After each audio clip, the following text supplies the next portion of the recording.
Welcome to the God Talk. I am your host, Ole the God, and this is the podcast where gods and goddesses come together discussing the businesses they have created and the moves that they're making throughout the rest of the year. Helping you out, giving you business tips to either grow or start your very own business. So tap in and let's get on with the show. Welcome to the God Talk, where gods and goddesses come together and talk about just their life and being a god. So I have another young fellow god here with me today. I'm gracing the stage with my God, this God right here. Yeah. I'm Jalen. Everybody calls me Sage. You call me Sage because I dive into matters on a deeper level. You can follow me on IG at Kjng, Kjng Sage, Sage on IG. I'm about to say Kjng Sage. I'm about to say that's always how I know you. Yeah, true. I'm about to say, but we always met on good terms. Always been. It's crazy how we linked up too, bro. Because I mean, like, bro, we just started talking at your job, and I mean, I saw your crystals, bro. I was like, bro, where did you get those crystals from? Like, and then we just hit it off from there, bro. Man, the spirit, the vibe, you can always tell. Yeah, exactly. And you got somebody that's good, no matter what. The whole entire world could still be going on, but once you have that one connection right there that's going on, that's a memory. Yes, sir. That's not going to go away. Yeah, bro. I think it comes back to the law of attraction too. You attract what you are. There we go. I'm a big believer. One of the biggest lessons in my life is destination addiction. The idea that money, success, happiness, peace, anything that you ever desire, it can never be where you are unless it is where you are. Ooh. Because if you spend your life chasing the good life, you'll never have a good life. You know, you don't become successful. The CEO of a company doesn't become the CEO of a company when he gets that title. It's a state of mind. It's a state of being. It's how one operates on a day-to-day basis. You know, it's one's habits. It's something way deeper than what we're shown. You know, you have to work to get towards it, of course, but before you take that first step, you must first compose yourself and be at one with yourself so you can be at one with everything else. There we go. That's a nice way to look into it. About to say, get past this, I call it get past the smoky mirrors. Yeah. Dig a little deeper. And then once you do all that, everything else, once you are an attraction, once you bring goodness, once you are a blessing, the blessings and the attraction, everything else will come to you. Right. So that's just like how you were saying, it's more than just you don't get it when you're the title of the CEO. The CEO, before he got that title, was walking around as a leader, making sure business had to be made. Everybody came to them whenever there was a problem or needed a solution real quick. They went to him. So eventually he became the CEO and people were like, okay, well, look, I already saw it. I thought you'd been the owner of this. Well, now you really are. So yeah, exactly. It's manifestation, man. It's manifestation. And when you have that in your mindset, it changes everything. You know what I mean? And everything you just said is why I call myself Sage. Why I refer to myself as Sage.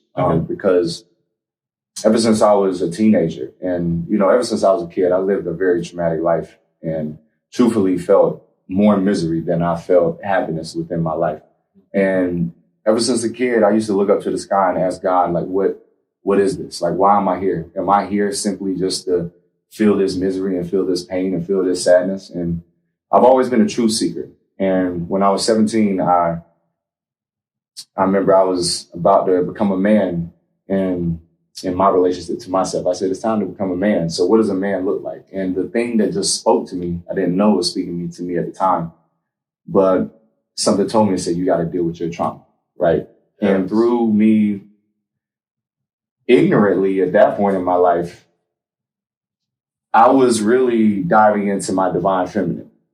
I was doing shadow healing. And because I dove into that divine feminine, it has allowed me to have access to knowledge, at least on this side of the hemisphere, this side of the world, that is really foreign. It's really not, you don't get that type of knowledge very, very often. And I'm blessed and I feel grateful, and I feel grace to even been able to give the strength to have that. But it's been a hard journey because sometimes It's just like you got to go through war sometimes to get out of hell. And one thing that particularly helped me personally is the quote, when you're in hell, sometimes only the devil can help you out. And I had to confront the devil within myself to find the heaven. All right. I don't know. What are your thoughts on that, man? Because that's a very controversial quote, especially incorporating the devil into it. So I would say, if you are in hell, I would say in a tough time or tough area, it's always going to be tough, no matter what. There's no pain without any, there's no gain without any pain. Right. In order to get to the next level, it's going to be hard.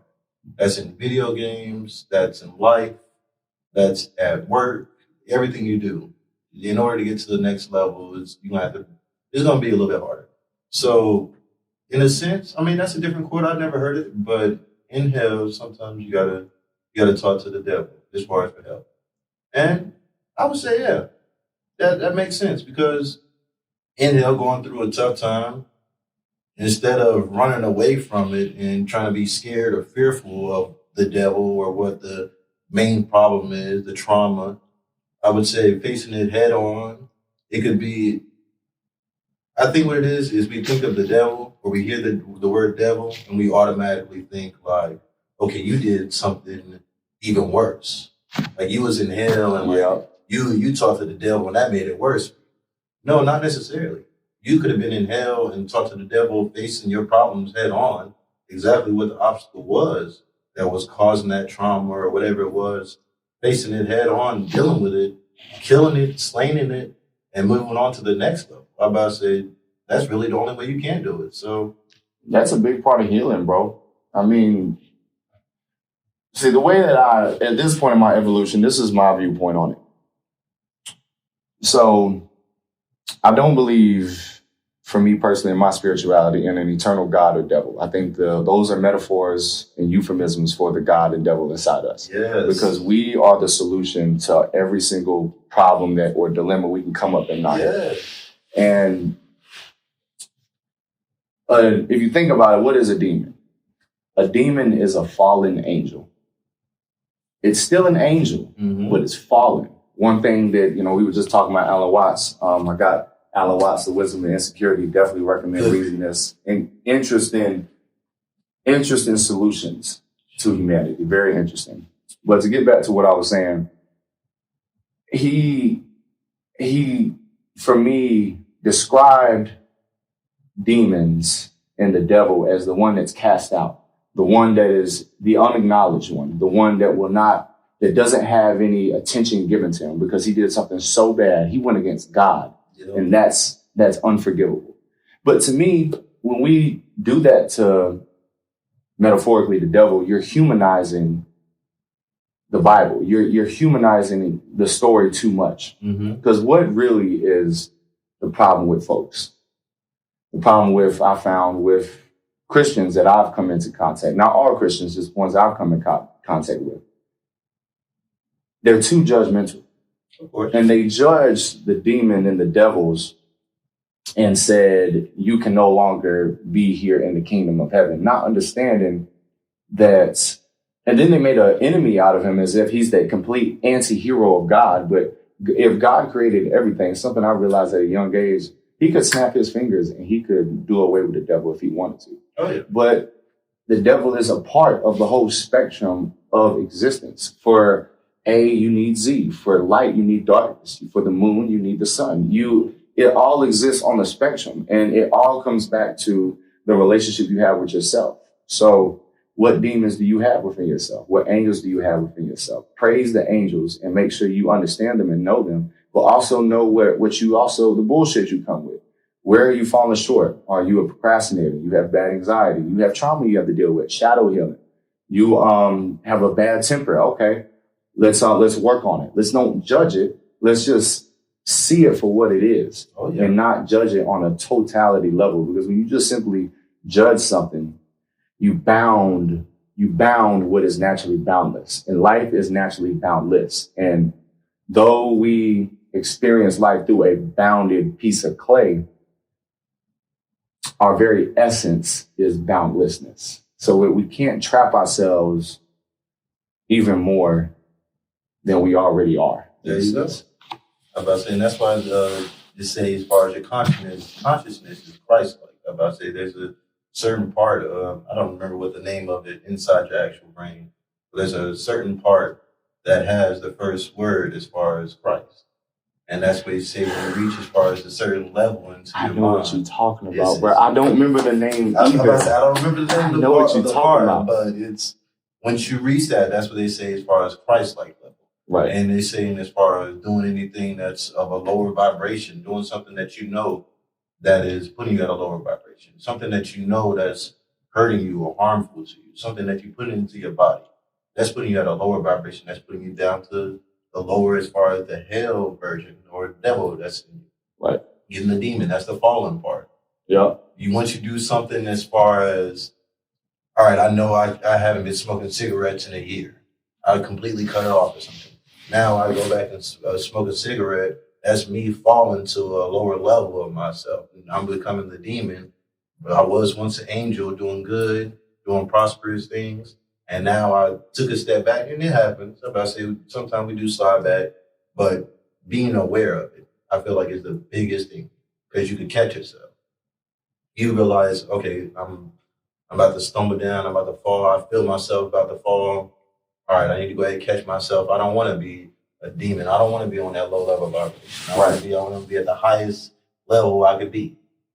And that's go back and thinking about it, looking at it. So that's exactly. Nice. And you're going to be an angel and demon in different worlds that you find yourself in. And what I mean by worlds is, first of all, we are gods. That's how we refer to each other. We are gods, which means we are the creator of worlds. So world is not merely stagnated to just a planet. A world is something that is created just like we're creating right now. Through the energy that I come with and the energy you come with and the energy you created within this atmosphere, we have created a world together in this moment. And on a moment-to-moment basis, you are continuously cultivating and healing and destroying a world. So whenever you find yourself in experiences in life, whether it's a relationship, friendships, jobs, you could be walking in the woods by yourself, or, you could be in a crowd at a concert. You are creating a world with other living beings, not just humans, with living beings. And it goes back to not having that final label on whether you are an angel or a demon. You have angels and demons, but they're just different facets of you. One thing I prided myself on growing up was that I'm a chameleonaire. I was raised in a multitude of different environments. Okay. White environments, white country environments. I was raised in hoods. I was raised in Hispanic hoods. Okay. I've had friends from all different backgrounds, overseas. I've been in so many different environments that I've gotten the chance to look at all sorts of walks of life. That's good. And everybody pretty much is the same. They just associate with a different culture and they have different ways of manifesting and living. But this whole idea of being a permanently good person, a permanent angel, a permanent demon, that label, that muddies the water, and it makes things a little bit more difficult than it has to be. Because when you just simply label this person as an angel or a demon, you close them in, and you close yourself in essence. You can be a multitude of things in a multitude of different ways, but you have to be okay with that. Yeah. Which, leads me to a question for you.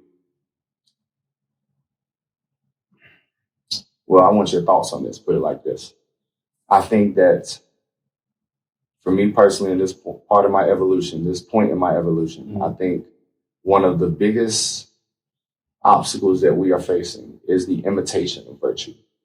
I think that we want to create a only virtuous world, neglecting the fact that to have virtue, you have to have non-virtue. What are your thoughts on that statement? All right, so I'm going to ask this. What do you mean as far as a virtuous world? As far as that you feel like that we're going more towards that? So right now, I think the trajectory that we're headed to, if we stay on the course that we're on, is everybody imitating what rightness means. So we give homeless people money because we want to receive a blessing. Oh, Jesus, bless me. Please, Lord. Come on. I gave him $10. Where am I blessing it? Gotcha. That's not why you give something to somebody. If you see, it needs to be a natural act. If I see an old woman struggling with her groceries and I naturally feel compelled to help her, you act upon spontaneous right action. You act upon the genuine and authentic nature that a desire came up in you and you followed it and you manifested it as you will. But when you try to give a whole bunch of people, a whole bunch of homeless people $100 and try to put it on social media for likes and for clout, for everybody else to tell you you're right. Just to get something in return. And just to get something in return, just to get validation. And really, that's what it is. You try to be good so you can have some sort of validation in your karma to come back to you. But that's not how it works.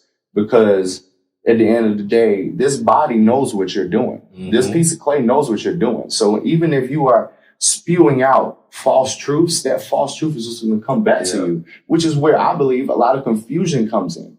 We think that, well, I did the right thing, so why isn't the right thing happening to me? It's because you might have did the right thing, but are you being the right thing? Yeah. We're not human doings, we're human beings. In order to be right, you have to be right. Nice. And I think that everybody just wants to get rid of all bad things, but you need those bad things because they are the things that allow us to find what is good in the world.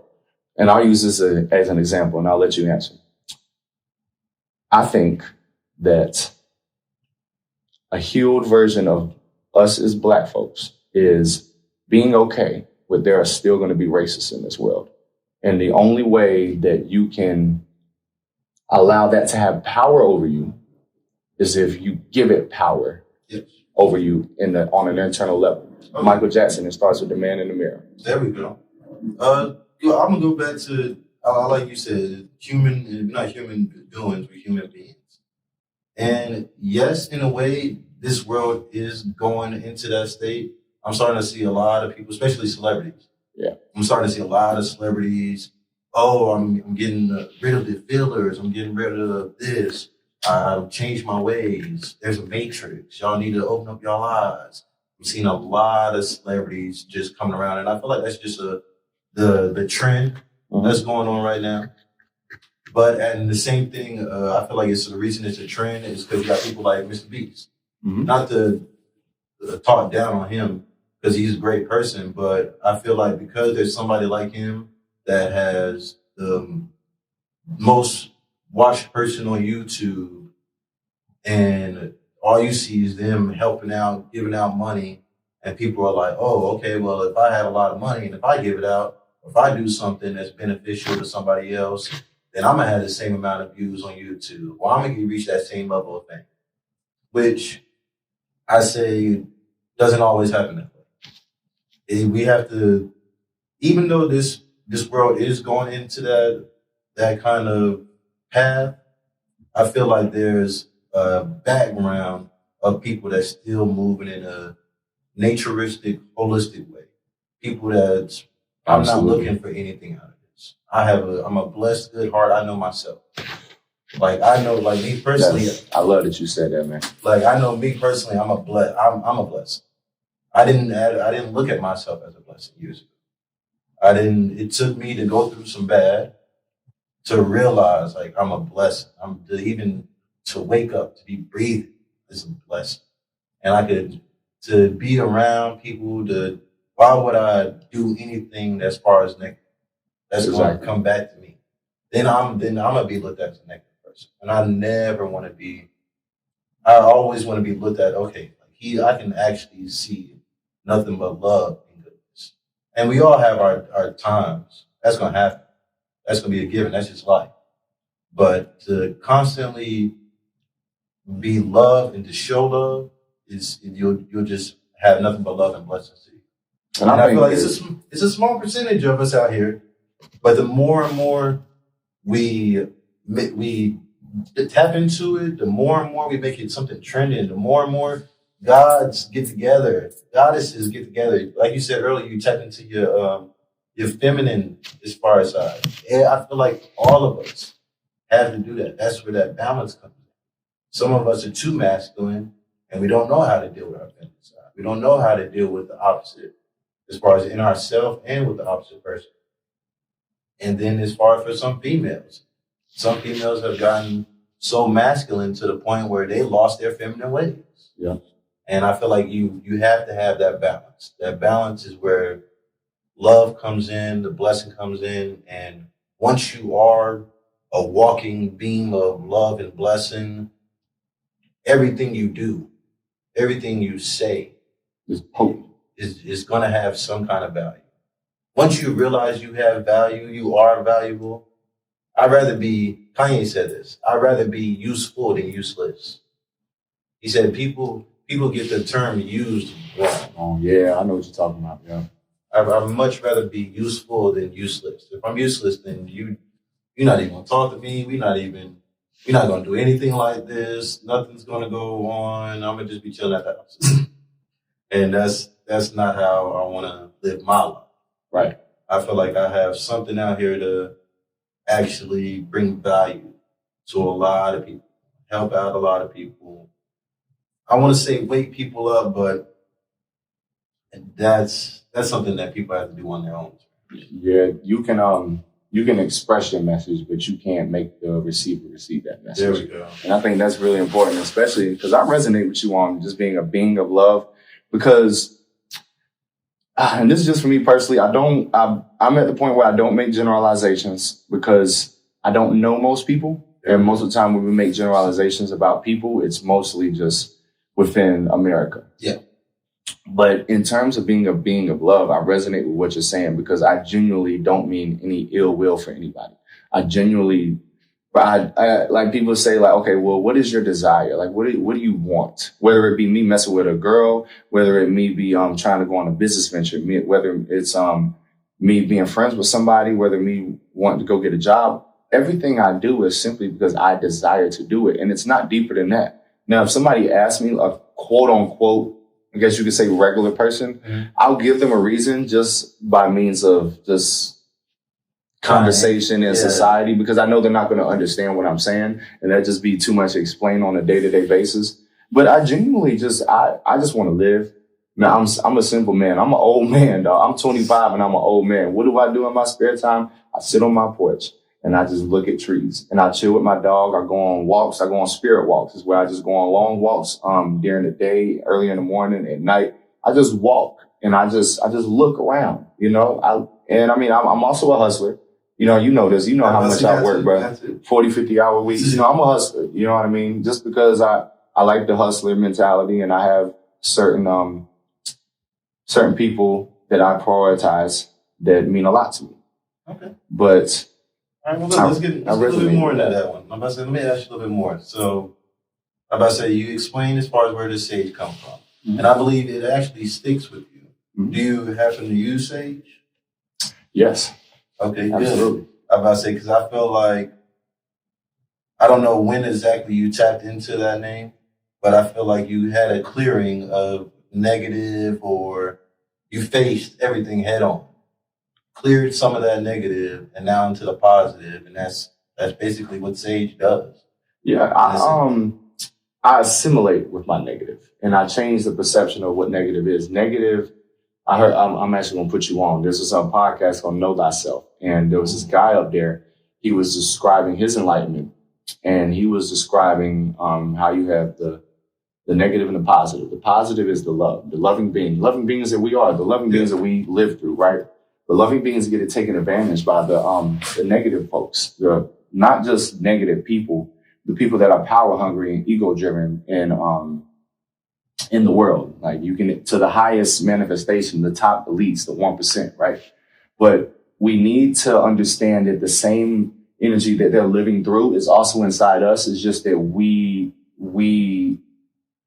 just so happen to have more of this energy than that energy. And they live the lives that they lived. So, you know, I mean, I understand it's a little bit of nurture, but you got to understand the nature behind everything too. It's a tree's nature to give oxygen. There's some people that just have selfish, ego-driven natures, right? So instead of calling it negative, it's wisdom. Yes. Wisdom in terms of how to move through society. Because if I'm just a loving being, love, it's just like a relationship. Love ain't enough. You know what I mean? You need to have wisdom. You need to have intelligence. You need to know how to maneuver within this world. You need to learn how to set a boundary up and not let people take advantage of you. You need to learn how to just to move through society. And that assimilation of wisdom and love, it's like the combination of the fool and the wise man, right? Yes. Because in order for the wise man to be wise, he has to chase his foolery. And that means you have to be a fool. Yeah. So you have to fluctuate within the two. Same thing with what we were saying earlier. Sometimes you can be an angel, sometimes you're going to be a demon. There's a whole bunch of different ways you can flip that too. But yeah, and that really is what brought me to Sage. Sage for me just means assimilation. Assimilations with everything. And we can get into the ultimate manifestation of what I did with that later. But ultimately it means assimilation. Assimilation with everything. All right, that's good. I like to hear that. All right, so I see you have the whole copper on, the crystals. I see your Peace of Mind. Tell me about your podcast. I know you're 1/3 member of Peace of Mind. You're a hustler, working hard. You're a god. I can see it. Same as you, man. I can see it. Same as you. Explain a little bit more as far as, instead of just yourself a little bit more, but explain to me a little bit more about Peace of Mind, your job. What do you do as far as for that? All right. Well, I'll keep it short with my occupation. I'm a server. I'm a server at the Cheesecake Factory. We're not going to show you which one. Just know I'm a server. I don't need y'all pulling up on me. Yeah, don't do that. But I'm a server. I work 40, 50-hour weeks. I have a passion for connecting with people. Peace of Mind. My guys, follow both of them at Jarrell.Kemp, at King Coop, Koop. Those are my guys. Peace of Mind podcast.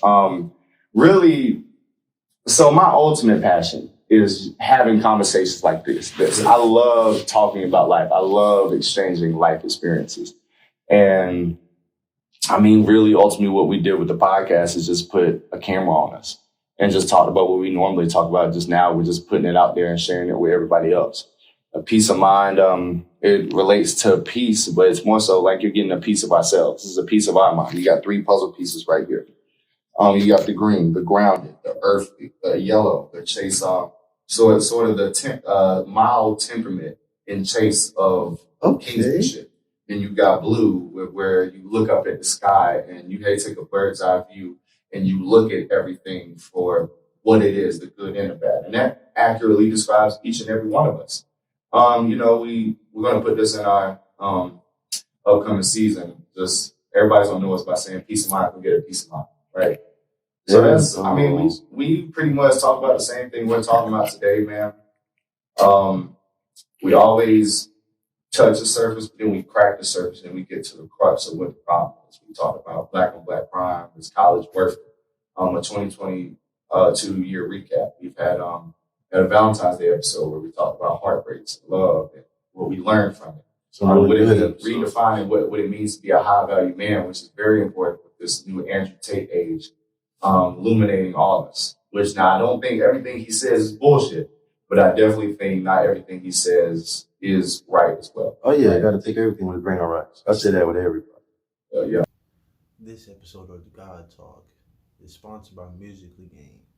For any of your music or gaming accessories, shop at Musically Game and use the code God Talk to get you 15% off.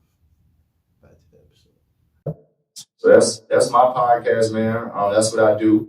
On the side, also, I'm writing a book. I've been writing a book for a couple years now. That's where another thing where we bonded and connected. Yeah. You actually put me onto a lot of game with that. So blessings to you, God. I appreciate it. Working really hard on that. It's really just going to be a thought collection of poems. Just me just writing excerpts of my life or exploring concepts like purpose. What is real balance and just all types of things, right? And also I do have my own clothing brand. It's called I Am Royalty. 777 is one of my subcategories of that right now. I had 777 in my head too. That's a special number for me at this chapter in my life. But And I also, just to put this out there too, shout out my girl, Maya Hall, MJ Hall, for the Ford Party. I'm also an activist with her within that community. The Ford Party is a party that's trying to build a bridge between the two parties of Republican and Democrats, because we're really polarized right now, and it's really a bipartisan dictatorship right now. Mm-hmm. And we're trying to really build bridges along those lines right there. That's something else I'm involved in. Okay. But hey, enough about me, man.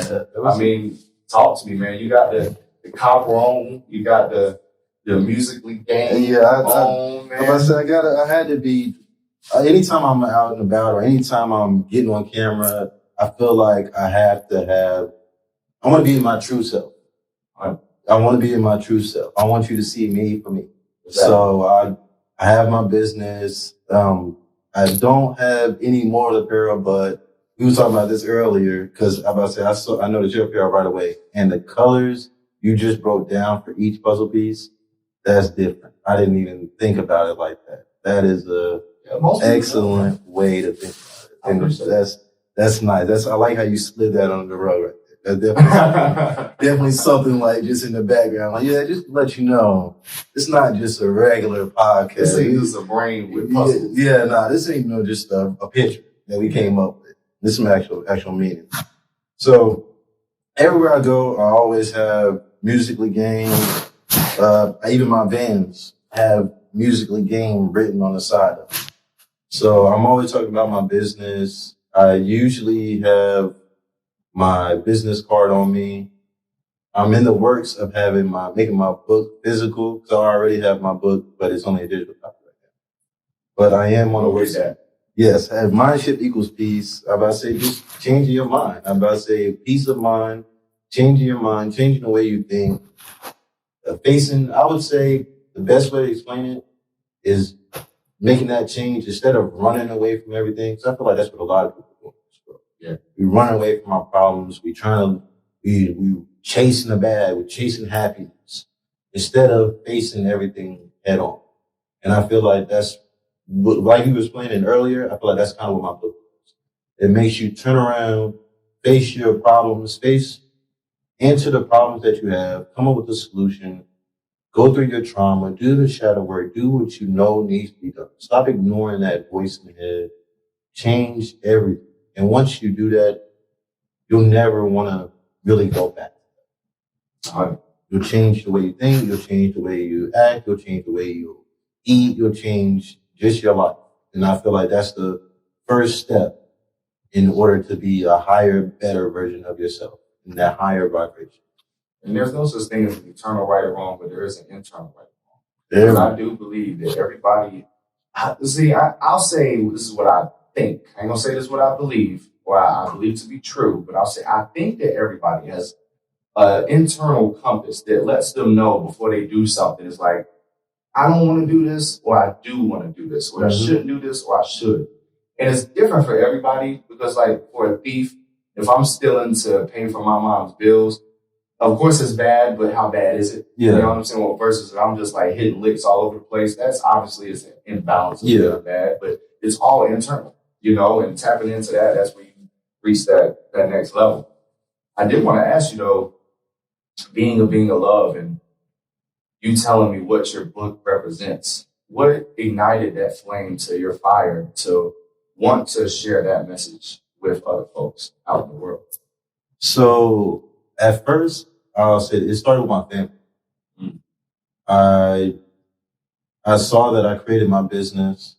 I saw that I changed the way I thought. I saw that I wanted better. I started moving different. Once I did that, I realized that all it takes is a switch, kind of, to go ahead and to get it working on.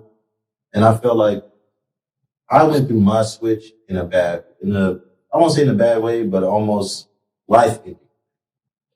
Like I woke up in a ditch, and this was off drinking, not getting any sleep, partying all the time. And after waking up in a ditch and realizing I'm still here and making a decision like, wow, I'm still here. I got a life to live. Do I want to keep living it this way and keep waking up in ditches and having more and more problems? Or do I want to do something that's actually going to be better and beneficial, not just to me, but to others? So that's powerful right there, man. So before we go too more deeper, how did you end up in a ditch? Oh, man.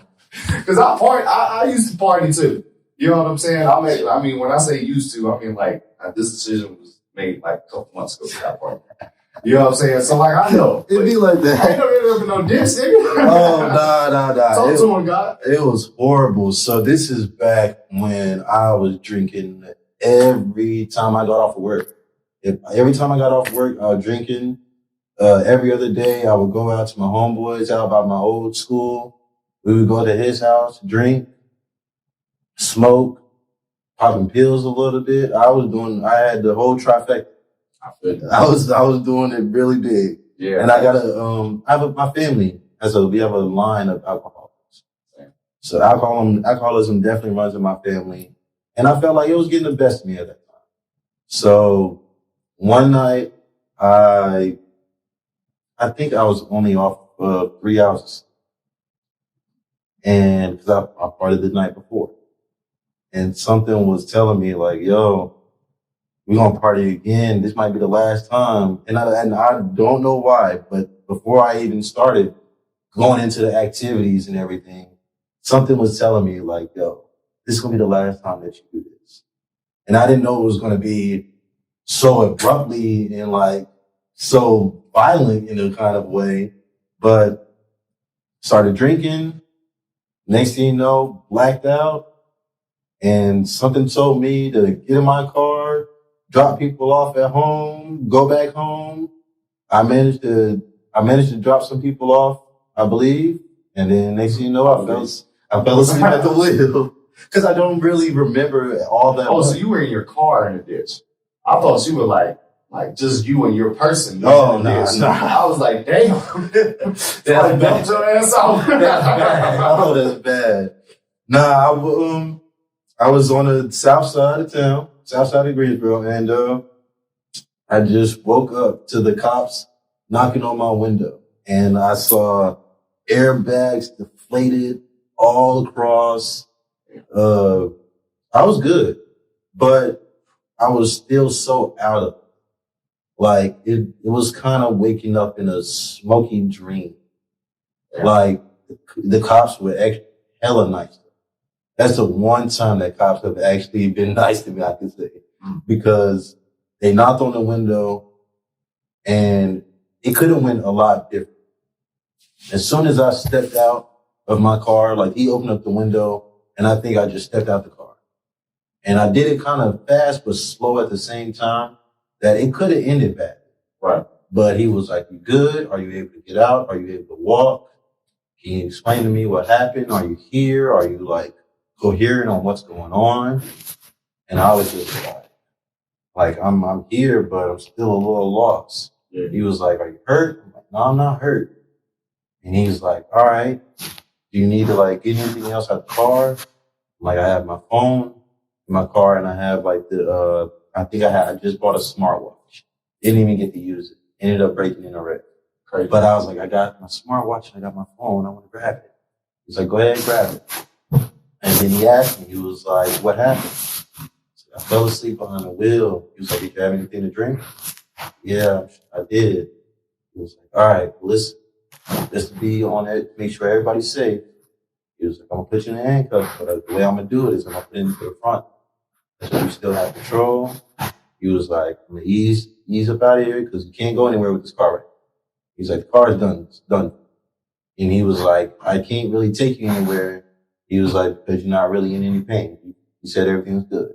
And I'm like, yeah, everything's fine. I'm still a little out of it. But he was like, I'm going to just go ahead and handcuff you, put you in the car. And I'm still going to give you your phone, everything. I would just drive to the station. And like, I kept going in and out of it. Somehow it would just be darkness. Then I'm like, okay, cool. Now I'm here. So it was definitely life changing. The cop was nice. I still had my phone on me. Called my mom, my stepdad. They came down there, got me out of jail. I was a mess. I was boo-hooing once I really realized what happened. Then a couple days later, I realized I had bruised ribs, a whole 9 yards. But it wasn't really the physical that was hitting. It was the mental part. I was like, wow, something was telling me that was going to be my last time. And that wreck solidified it for me. It was like, wow, now I know that I don't want to go back to doing it like that. And I say nothing wrong with people having a drink. Me, myself, I have a drink socially, but I don't drink. I don't do pills anymore. I try to get as much rest as possible, even though I'm still a hustler working. I'm about to say, but other than that, just try to always do better. And once I realized that, I came up with my business, changed my life around. Then I saw that switch is what I needed. I needed to go through that in order to have that switch. I was like, instead of everybody else having to go through that switch, I don't want everybody to have to crash in a ditch. I don't want everybody to have a life-threatening experience to go through that. Because it doesn't have to be that. Yeah, no, it doesn't have to be that. So I said, why not? I just write a short book, right to the point, 6 pages, tells you exactly, kind of gives the analytics on what you need to do as far as to get to that level. If you don't want to go through the pain or the life-threatening situation and you want to just elevate and be aware that you need to elevate your mind, I felt like that's exactly what the book was for. And I wrote it for my family. It didn't go out as planned. I'm about to say, I'm sure you've come across this. I'm about to say, started in business, starting a podcast. You would expect your family to catch on and be the supportive group right in and there. You want everybody. Yeah. And that's not always the case. And that wasn't my case. It wasn't until I put it out on Amazon. I kind of I stopped worrying about my family and I was just like, anybody. This is for anybody that this could help out.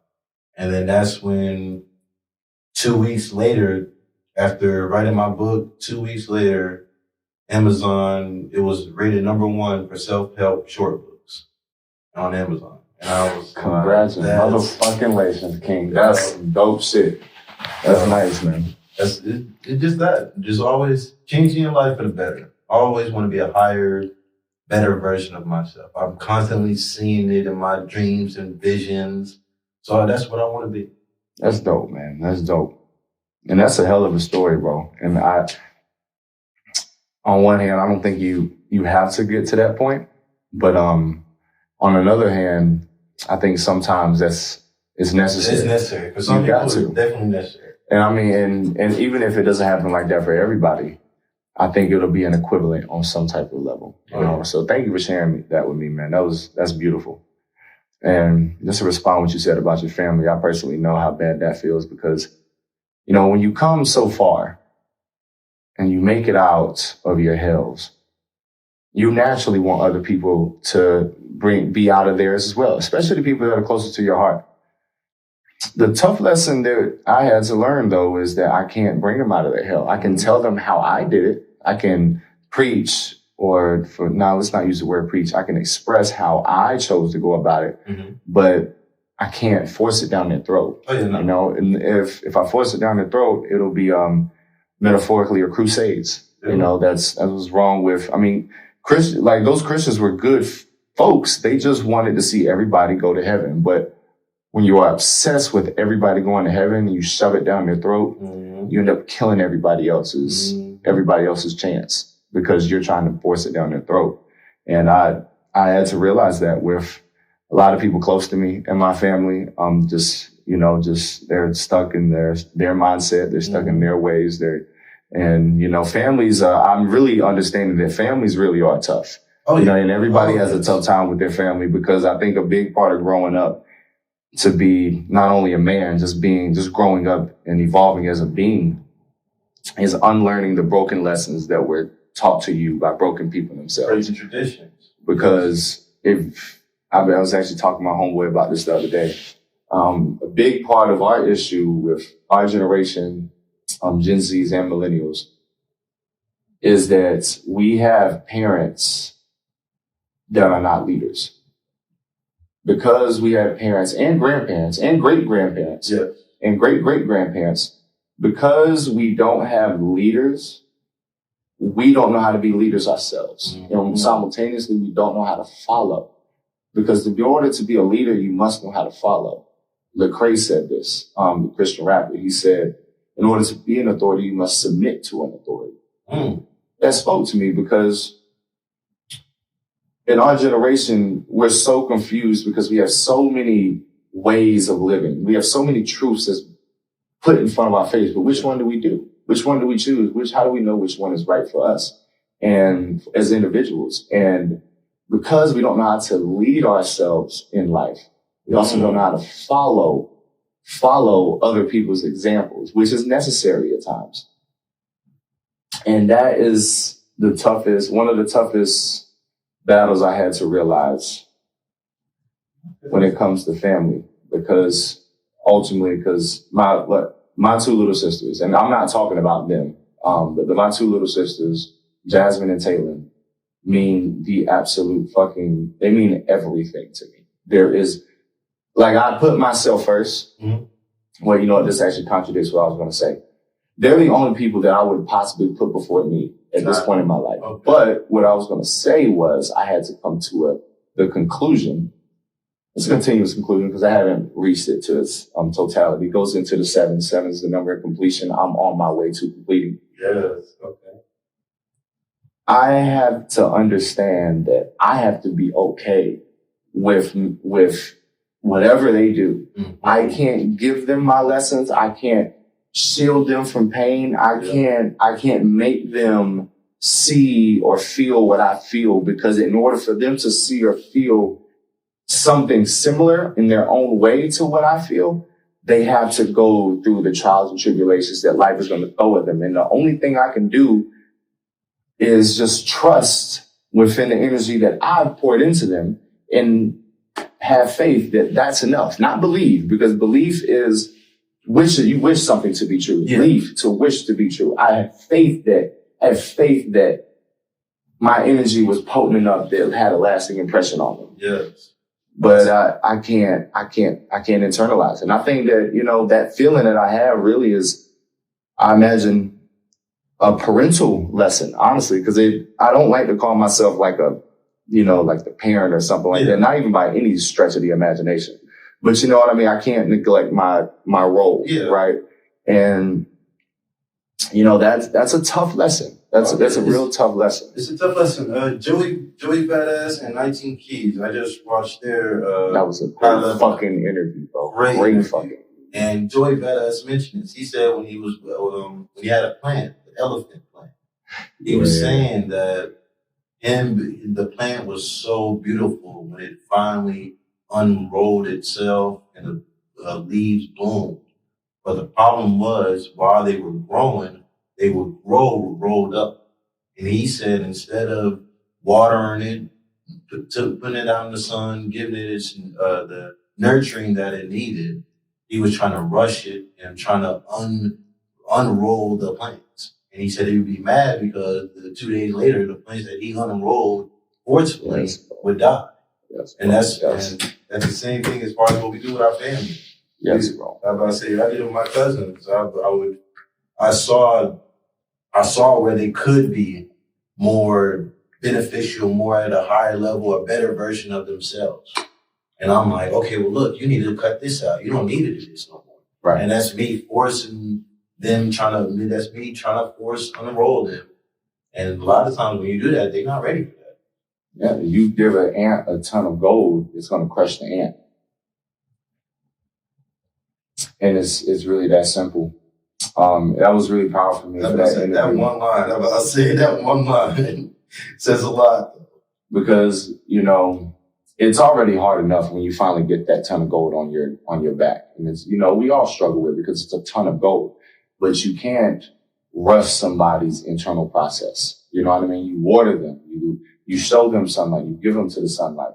But it's up to them to water them, continually to water themselves and to give sunlight to themselves. And that All that to me is the ultimate definition of love.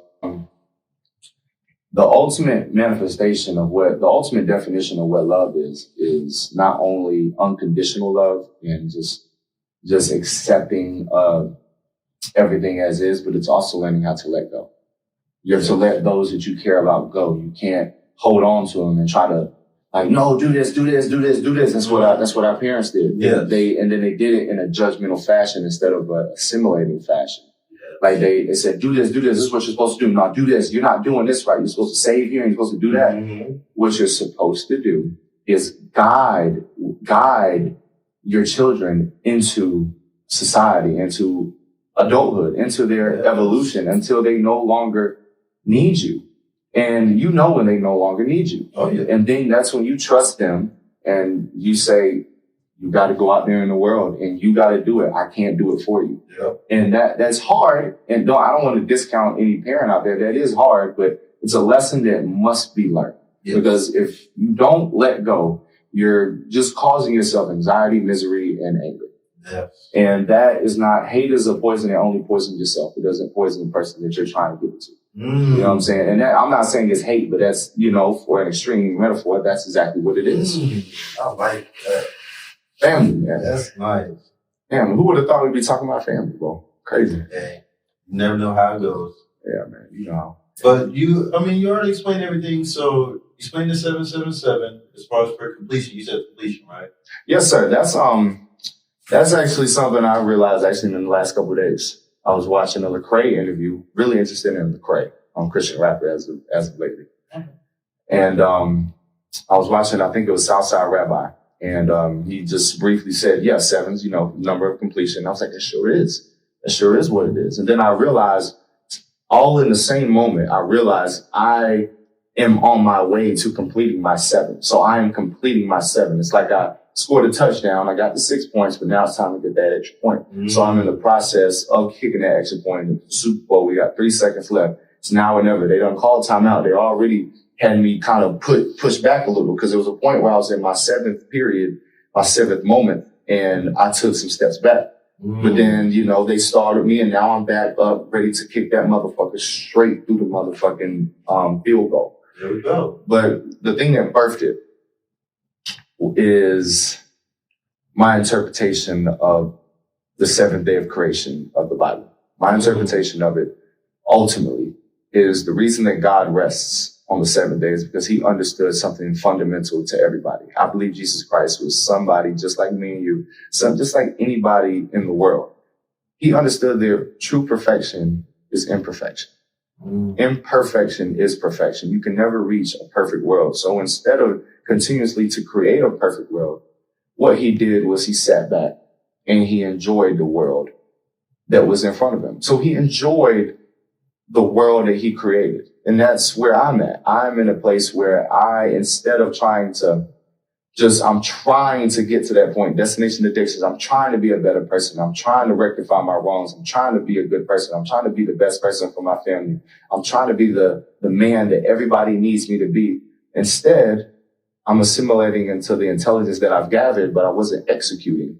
And I'm taking a time and I'm just meditating and just sitting and enjoying the devils and the angels that are within me and all around me. And not everything is perfect, but it's imperfect. And that's exactly the way I want it to be, man. Right now, something new I do. I sit in silence. I don't want to listen to music. I don't want to listen to inspirational things or things that are supposed to be good for you. Speeches. You know what I mean? Because at the end of the day, they're just like me. I feel as if at this point in my evolution, I am also on that same level. So I don't always need to be a student. I am still young. I'm 25. I still consider myself a kid. Yeah. I view people in the 20s as kids. But I'm still a student. But I don't need that. And what I want to do is sit in silence and just be with myself, enjoy my world here before I go out in that world out there. Yeah. Because I really understand. There we go. Yes. Motherfucking stand. There we go. If I can't enjoy this, if I'm not at peace with this, I won't be at peace with anything else, man. Everything is just is a reflection of the relationship you have with yourself. And I have a great relationship that I have with myself. It doesn't mean that I'm always peaceful. It doesn't mean I'm not always happy. It doesn't mean I'm always happy. Yeah. I'm always in a great mood. It means I am sad from time to time. I live a traumatic life. It's like 1 + 1 = 2. It's okay. I mean, I cry a lot these days, but it's divine tears because I'm letting out emotion that I know I need to let out. I'm letting it be. And it's something that my guy, actually, Coop, you taught me this, peace of mind. I remember we were in college and me and Coop met up, like, just spontaneously, just started becoming friends, just like me and you. Okay. And, I remember he was talking to me and, he was trying to get me to do a TED Talk because, I've always been He said, man, I need to get you on TED Talk. And I was like, bro, I can see that. And I was talking, I was like, I don't know, man, I'm kind of nervous. I'll be anxious. It's like, man, all you got to do is manifest that. Just manifest that nervousness and that anxiety into something that is beneficial for you. Yes. So, in terms of sadness and anger and those tears that I just told you about. So I turn that anger and sadness. I give it an outlet. I let it loose, but then I take that energy and then I manifest it into motivation. I manifest it within my root chakras. I was previously at a point where I was only paying attention to my spiritual chakras, but the point of us having root chakras is because we're supposed to be rooted in the ground.